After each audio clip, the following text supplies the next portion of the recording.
नमस्कार, मैं हूं आपके साथ मयंक। आज 12 तारीख है।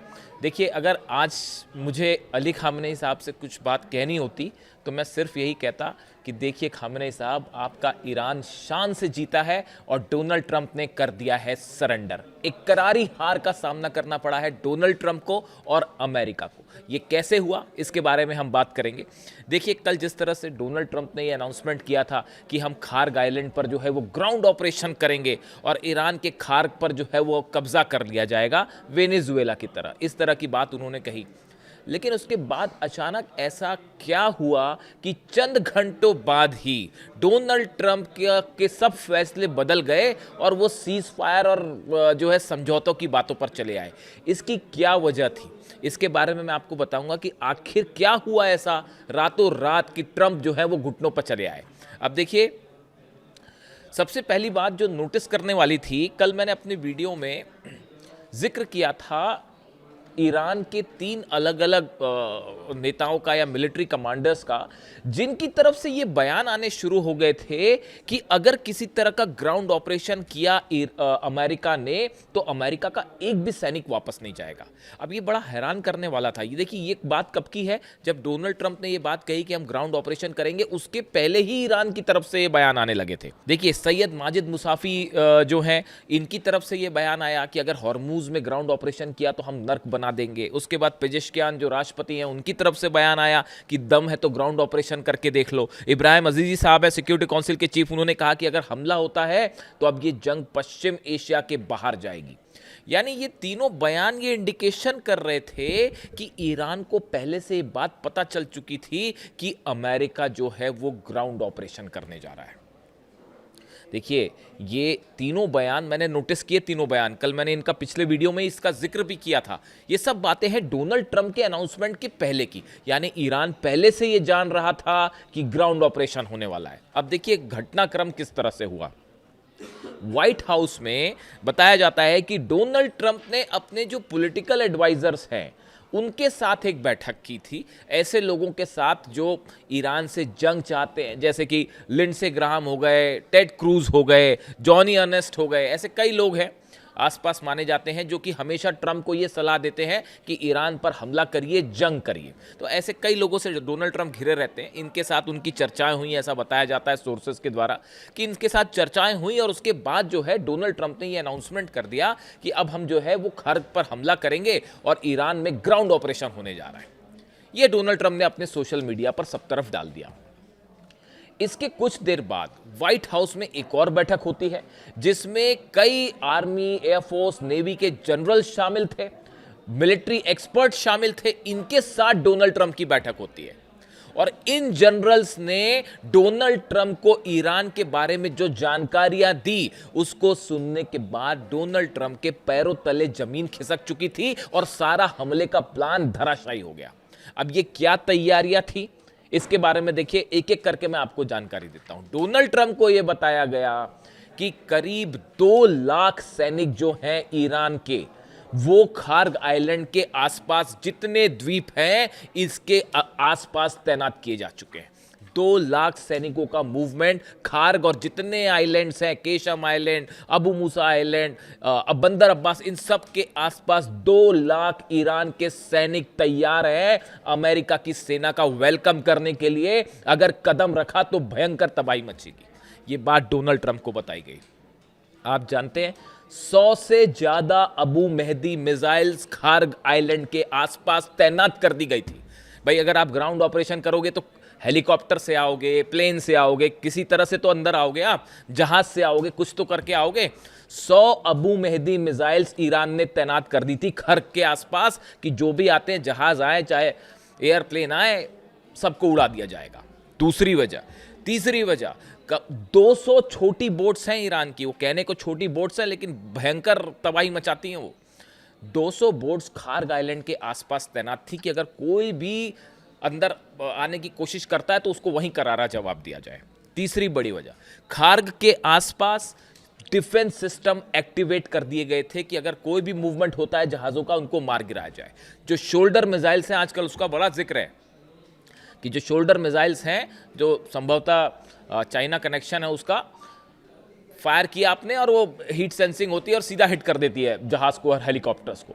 ये तैनात कर दी गई थी खाक के आसपास। इसके अलावा देखिए बड़ी अहम खबर ये आ रही थी कि भाई अमेरिका हमला करता, मान लीजिए खार्ग पे अगर ग्राउंड ऑपरेशन होता, तो बताया ये जा रहा है कि ईरान की तरफ से काउंटर मेजर्स के रूप में यूरोप और अरब के कई ठिकाने निशाने पर थे और पहली बार ईरान जो है वो 5000 किलोमीटर की रेंज वाली मिसाइल को फायर कर सकता था। देखिए इस मिसाइल का अब तक इस्तेमाल नहीं किया गया है, लेकिन ऐसी बड़ी खबरें हैं। जो ये बयान आया था कि मामला जो है इब्राहिम अजीजी साहब का जो बयान आया था कि पश्चिम एशिया के बाहर जंग जाएगी, इसका क्या मतलब था? समझिए इस बात को। जो बार बार ईरान ये कह रहा था कि सरप्राइज देंगे सरप्राइज देंगे, क्या यूरोप पर हमला हो जाता कल पहली बार ईरान की तरफ से? 5, जो मेरे पास इंफॉर्मेशन है, 5 अरब देशों के ऐसे ठिकाने जो थे वो निशाने पर थे जिन पर पहले हमला नहीं किया गया। उसमें सऊदी भी शामिल था, उसमें यूएई भी शामिल था, उसमें कतर भी शामिल था। ऐसी जगहों पर हमले होते जो पहले कभी हमले नहीं किए गए। अगर आप ईरान में ग्राउंड ऑपरेशन करते तो उसका जो परिणाम होता वो इतना भयंकर होता कि कोई सोच नहीं सकता। यह बात डोनाल्ड ट्रंप को बताई गई। इजराइल पर एक साथ 100 मिसाइल्स बरस सकती थी।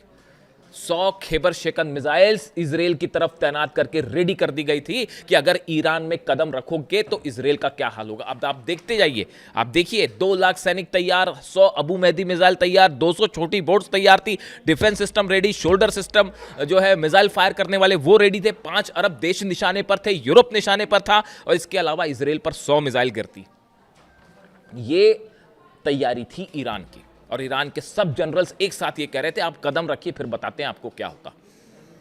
भयंकर जंग होती। डोनाल्ड ट्रंप को यह भी बताया गया कि अगर हम यहां ग्राउंड ऑपरेशन करेंगे तो 3 में से 1 सैनिक मारा जाएगा। यानी कहने का मतलब है कि अगर 100 सैनिकों ने कदम रखा तो उसमें से 35 सैनिक मरना तय है। इतनी बड़ी कैजुअलिटी के लिए डोनाल्ड ट्रंप तैयार नहीं थे। ये ब्रीफिंग सुनने के बाद डोनाल्ड ट्रंप को यह बात समझ आई कि ये मैंने क्या अनाउंसमेंट कर दिया है और किसी तरह का ग्राउंड ऑपरेशन जो है वो पूरी तरह से फेल होता और अमेरिका के इतिहास की सबसे बड़ी गलती होती ईरान में कदम रखना।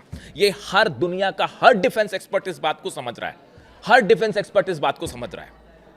आप किसी को भी ले आइए और कोई डिबेट करना चाहता है तो डिबेट भी कर ले।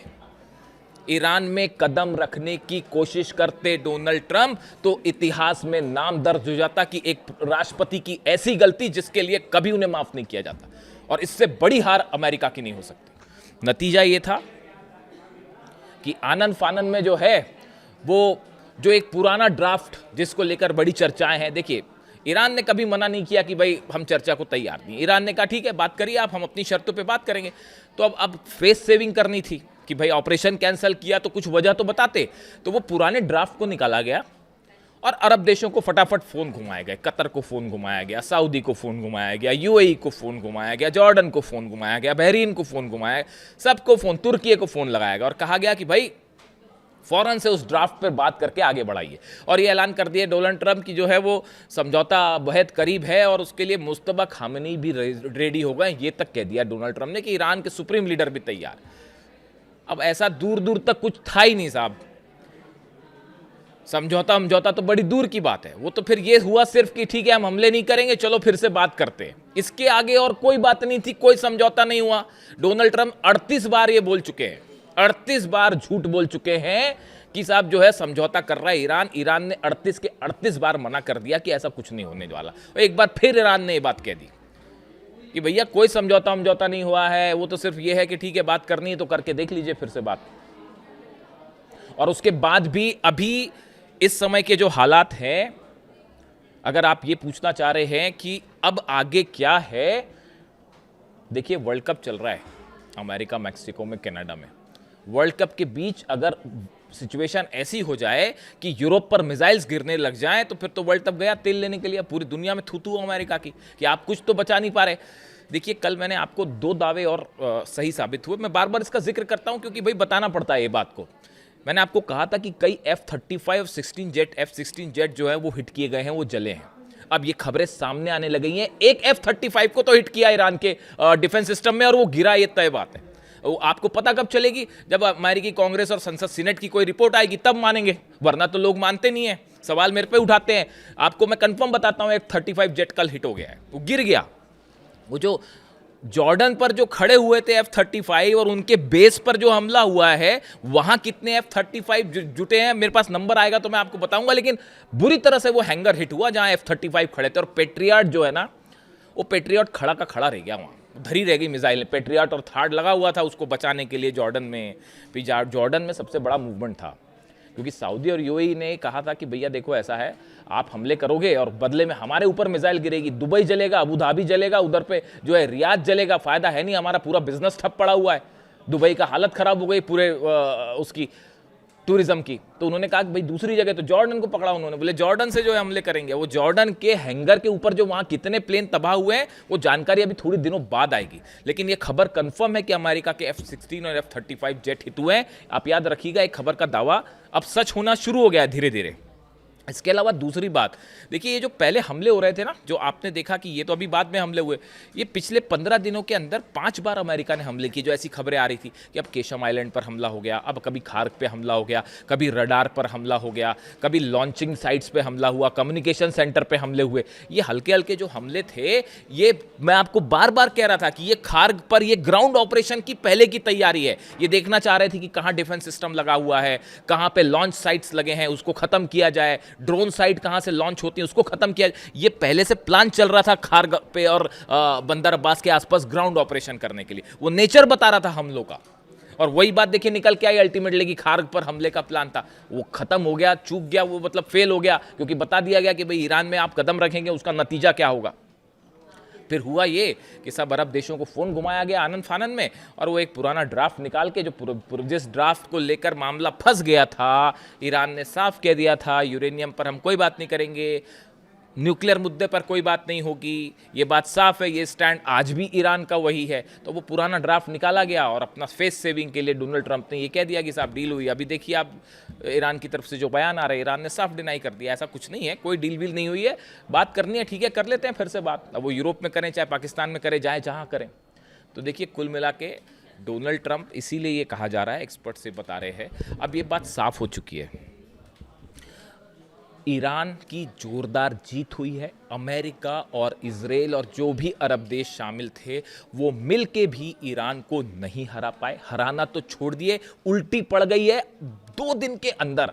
बहरीन में नुकसान, जॉर्डन में नुकसान, कुवैत में नुकसान, इराक में नुकसान, हॉर्मुज में इतना ज़बरदस्त पिटी है अमेरिकी सेना। नतीजा ये है कि इसको सीधा सीधा ये बात तय हो चुकी है कि ये जंग में ईरान की जीत है। अगर आगे भी हमले करेंगे, देखिए डोनाल्ड ट्रंप का प्लान क्या है, मैं कल वीडियो में आपके सामने खुलासा करूंगा कि वो चाहते क्या है ये। तो देखिए अगर आप ये सोच रहे हैं कि ये जंग रुक चुकी है या आगे क्या होगा, एक बात तय मान के चलिए, इस सीज फायर, इस सरेंडर के पीछे भी एक बड़ी साजिश है, और डील के जरिए एक बार फिर ईरान को एक प्लॉट में फंसाने की कोशिश है। ये क्या साजिश हो सकती है, इसके बारे में अगले वीडियो में एक बड़ा खुलासा, कुछ फैक्ट्स हैं जिसे कंफर्म करना है, जिसके बाद मैं आपको ये बताऊंगा कि अगला कदम अब अमेरिका क्या उठाना चाह रहा है और कैसे एक बार फिर डोनाल्ड ट्रंप एक बड़ा धोखा कर सकते हैं, ईरान के साथ फिर जंग की शुरुआत हो सकती है।